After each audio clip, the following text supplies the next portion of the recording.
Welcome back. Welcome back, Dr. Linda, Learning with Dr. Linda. In my previous class, I took you through the management functions and specifically the planning function. And we were able to actually understand that the planning is the most and the first step, the most important and the first step on the management functions, because through planning, we are able to know the why, the what, the where, the how, and the who.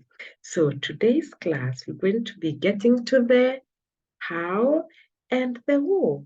We're going to be identifying how do we achieve our goals effectively and efficiently through a function of management that is called organizing function.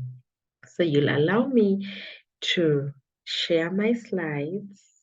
Yes, there you go, about the organizing function. All right, so here we are. 1 second again, I get myself together. So the organizing function is concerned with giving specific tasks and positions to employees. Now, assume you're starting a new business and you have identified a brilliant business idea. And you have planned, you have already developed a business canvas model, you have already developed your business plans, and you want to now action that business because you think it is a viable business and you've thought it through totally. But one of the things that you're going to realize is that you can't do everything. Even though you are, say, a sole proprietor who is supposed to take care of everything about the business, there's some aspects within even your organization or your business that you might not be able to do. But even though you are able to do, it's always a good thing to divide this big task of running a business into specific tasks that even though you were to do it by yourself, or if you were to hire someone to come and do those tasks, you'd be able to actually know whom to hire. So organizing function is that function that enables you, who is a business owner of whatever form of business, whether it's a sole proprietorship, whether it's a partnership, whether it's a company, regardless of the size, to be able to break down this business into different tasks. Say, for example, I want to start a business of maybe I want to have a catering business. I'm just giving as an example. So I've decided I'm very good in terms of catering and hospitality, and I can come up with a wonderful hotel that serves different kinds of cuisines. So I need to break down the tasks. So within this task, of course, there's tasks involving the production process of food. So anyone who's in the production process, meaning people who are going to be working in the kitchen, meaning people who are, involved in any form in terms of the production. I could classify all those tasks that are involved in the production of the food to be in the production department. But also, I might need to have people know that I am selling this food. So I need people who can help me tell other people, communicate that there's this hotel that is serving a certain kind of cuisine. And that is a task that you could organize in terms of marketing. So anyone would be involved in the sales, in the selling, in the publicity of my business, in the advertising. I would classify those tasks as the marketing function. Now, I would also have somebody who helps me with finances. Maybe I know how to cook, very good cook, but probably I don't know how to keep proper book records. So maybe they can get someone who can help me in terms of record keeping, for audit purposes, for taxation purposes, so that I can be able to know if I'm making a profit or a loss. All those tasks that are related to money and finances, I could cluster them in finance and accounting. So what you realize is in organizing function, I'm taking this big, broad task of starting a business and actually breaking it down into specific tasks. Now, after I've broken it down into those specific tasks, I can identify people who are going to man those positions. So I can get a finance manager, I can get an accountant, I can get a sales representative, I can get a marketer, I can get a productions manager, an operations manager, depending on the size of the organization. There are some departments that might not be in every organization, depending on what that organization is doing. You'll realize organizations that are production-based might be different from those that are consultancy-based or that are financial-based. They might require different kinds of positions because of the tasks that are involved. So what determines whether you should have a finance department or a marketing department or a human resource department is the amount of tasks that are involved. Sometimes you might realize some tasks can be consolidated so that the person who is in charge of operations is also in charge of the human resource in case the organization is very small and it has very few personnel. So depending on the size of the organization, the mandate or the objectives of the organization, then the tasks and the positions follow that. So the organizing function involves establishing of departments, delegating authority, giving responsibility, identifying the structures that the organization has. And its main purpose is to achieve the organizational goals, remember, effectively and efficiently through coordinated efforts. Not that I can't do it by myself, or if I were to do it by myself, I wouldn't be as efficient or as effective. Then how do I coordinate efforts? Whom do I bring on board so that there is synergy? So the coordinated efforts can come up through designing a structure and establishing the authority relationship.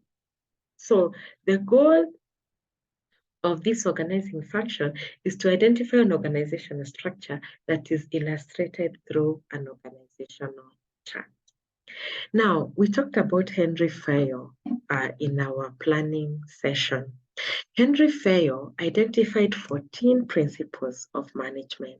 I've just picked on some, and these principles of management happen also to be part of the principles of organizing. So every employee should be answerable to one supervisor. That's a principle of organizing. But you're going to realize in some organizations where there's matrix kind of structures, you might realize some people have to report to different supervisors. But it is always very ideal to have that one main supervisor who you report to. Authority should match responsibility. Now, authority is the power that you have. It's a type of power. It's we're going to be looking at power in a short while. And you're going to understand that power can be legitimate power. Legitimate power is the power vested upon you because of the position that you have within that organization. So the moment you have given a person a position, you have given them some position power, which is also referred to as the authority or the right to give a command. So we're saying authority should be matched up with responsibility. Authority is the legal right to give a command. Responsibility is the obligation of the subordinate to perform the work. Now, if you have a lot of authority and you don't match it up with the responsibility, then people can abuse power. That's why you hear people have abused their power because they have not empowered their employees to be able to act. But if you have responsibility without enough authority, then people might not do what you want them to do, because maybe you're not able to get into your personal power so that you're able to make people do things willingly and voluntarily, then it might be difficult without that bit of the position power. So organizing brings in the aspect of position power, which is authority, so that there's also a responsibility of having the tasks done. People should be hired in their areas of specialization. Now, this kind of principle has been very instrumental for in the past. But as we continue to get into the 21st century and with the gig economy and with technology, it's very important to have specialization, but also it is becoming very critical that you get a person who is multi-skilled, so that this person can be able to have different skill sets around an organization task. It becomes cheaper for you if you can be able to have a manager who can be able to have skills of finance, who has the skills of operations, and who has the skills of human resource and ICT. So meaning this person is multi-skilled and they can be able to take care of jobs that could be done by 4 other people. So those are some of the emerging or contemporary issues that are happening in organizations today. That the aspect of specialization, whereas it's very important, there's need for multi-skill in an organization so that people can be able to do much, much more, especially now with technology. Organizational structures should be able to enhance team spirit and order in terms of who reports to who. That's very critical. It should also resort to division of labor so that you can enhance productivity and efficiency. And that goes hand in hand with the aspect of specialization. So I would require that probably if you could read Henry Fayon's Principles of Management to actually see how else do they work within organizations. So how do we do the organizing function? These are the 4 steps in the organizing function. You have to determine the tasks and division of work. Just like we said in the planning, you have to determine the objective of what needs to be done. In the organizing function, you have to identify what needs to be done. What are these tasks?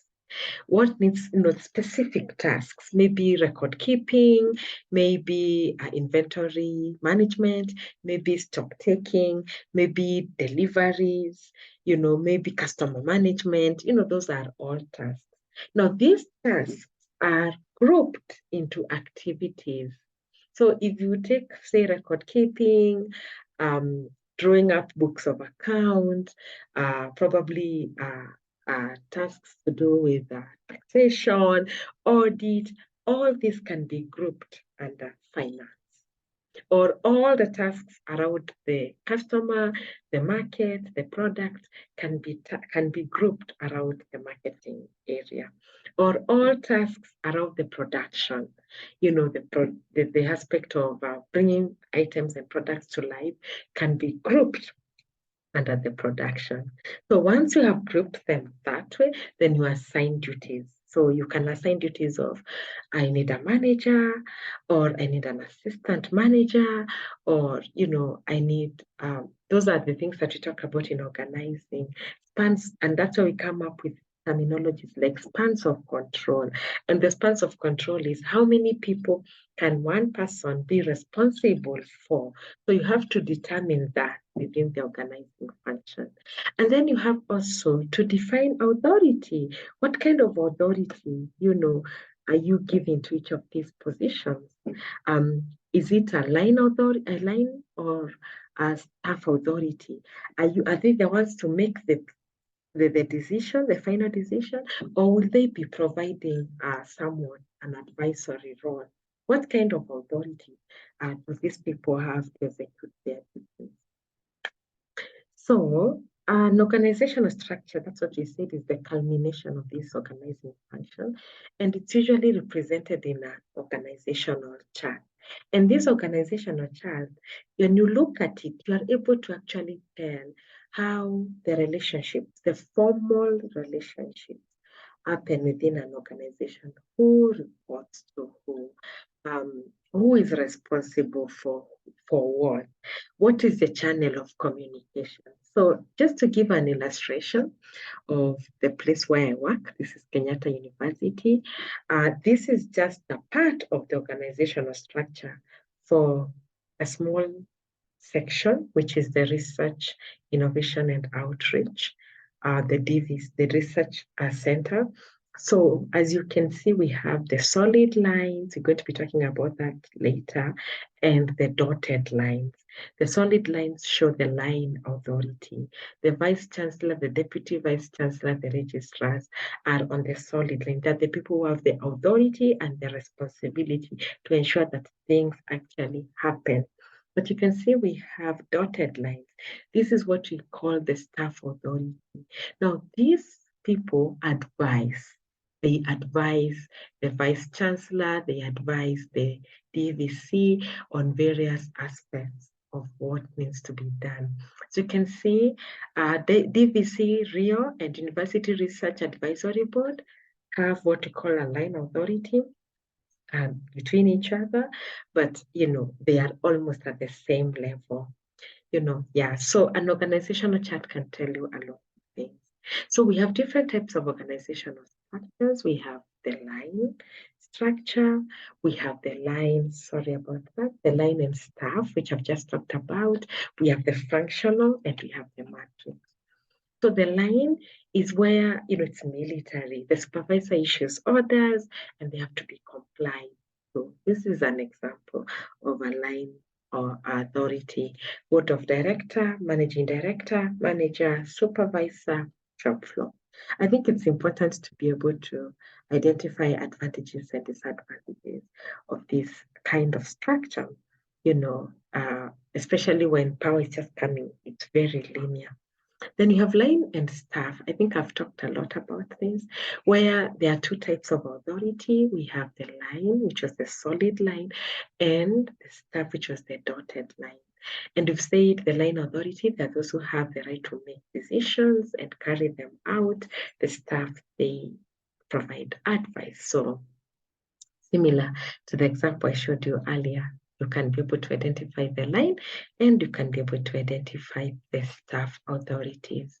Then we have another type of organizational structure that I think I've mentioned quite so many times, a functional structure. So this is where you organize the structure based on the functions or the specialized areas, the things that like you're talking about, anyone who's dealing with markets, products, they are in the marketing function. Anyone dealing with money, finances, taxes, audits, they could be in the finance department. Anyone dealing with the production, how things are done within the organizations, they could be within the operations or the productions department. So departments could be functional, product, geographical, customer, and process. So I'm going to give you some examples of different function, different departmentalization. This is an example of a functional authority. There are different departments based on the tasks and areas of specialization. This is a product structure. Now, you'll realize some companies, especially big companies like, say, Coca-Cola. Coca-Cola might have 3 lines, especially in our Kenyan market. I'm not sure about the other markets. But the Kenyan market, Coca-Cola, we see it in the soft drinks. We see Coca-Cola in the juicing, where we have the Minute Maid, and we have Coca-Cola in the sunny water. So we could say these are the 3 main classifications of the product lines within the Coca-Cola brand.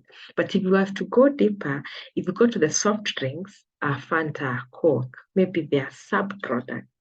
So you might realize that maybe in this Coca-Cola company, probably there are those functional areas that are shared across the different products line. So maybe they could have a shared human resource manager, maybe they could have a shared finance manager or a different finance manager, etc.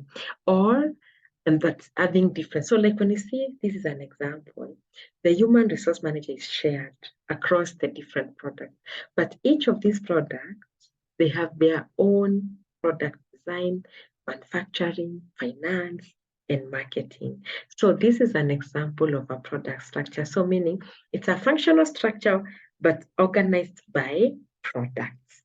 Now, this also has advantages, of course, because each of these people can take care of their products, but sometimes products can cannibalize each other. So you would see you're selling in the same company, but you are not really, you're somehow competitors. The person who is selling water and the person who is selling soft drink, you are all targeting the customer who is thirsty. So meaning you are competitors within the same organization. So there could be tendencies of cannibalism within the same company. And that is one of the biggest limitations or challenges that we have with the product stack. Even fields like non-government organizations, or if you're dealing with big projects, maybe building of roads, etc., you might realize that you have what we call a project structure, which is similar to a product structure. So especially, or when you're dealing with maybe we are building, we're doing construction, you could have, these are project A, B, C, D, etc. And as you can see, anything you see dotted is part of the staff authority. Anything that you see solid is line authority.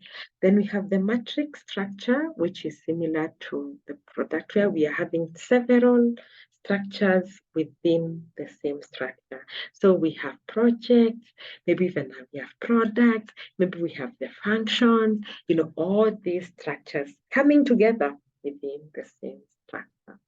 So those are the structures that we have. I would wish that you engage with also different organizational charts.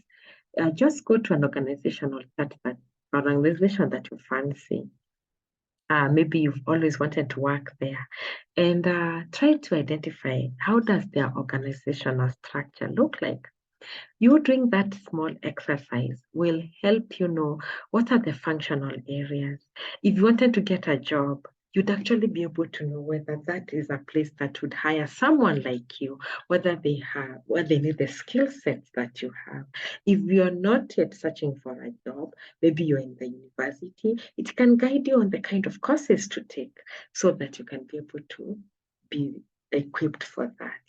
Thank you. Until we meet again. Have a wonderful time. Bye-bye.